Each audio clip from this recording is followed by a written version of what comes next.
R++ en 1 minute, la fusion par colonne. Une fusion par colonne, c'est quand les colonnes sont les mêmes, mais les individus n'ont rien à voir les uns avec les autres. Dans ce cas, on veut mettre les bases l'une au-dessus de l'autre en faisant coïncider les colonnes. Par exemple, voilà tous mes posts LinkedIn, le nombre de vues, les likes en fonction du nombre de jours. Mais c'est dans plusieurs fichiers différents.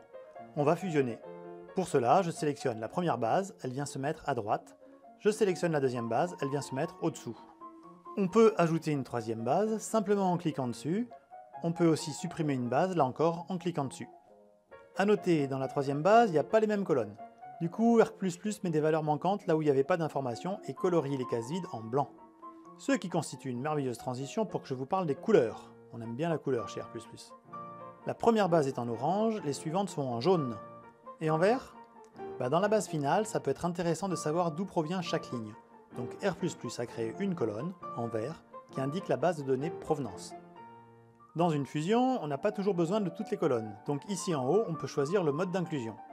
Là, c'est pour avoir toutes les colonnes. Là, on travaille sur l'intersection, donc que les colonnes présentes dans toutes les bases. Là, on a que les colonnes de la première base, et là, que les colonnes des autres bases. Quand on a fini, on valide, et on se retrouve dans la gestion des données avec la base fusionnée. Et voilà, pile 1 minute. Pour vous abonner à ma chaîne, c'est ici. Pour mon autre chaîne, les stats même pas mal, c'est là. A très bientôt.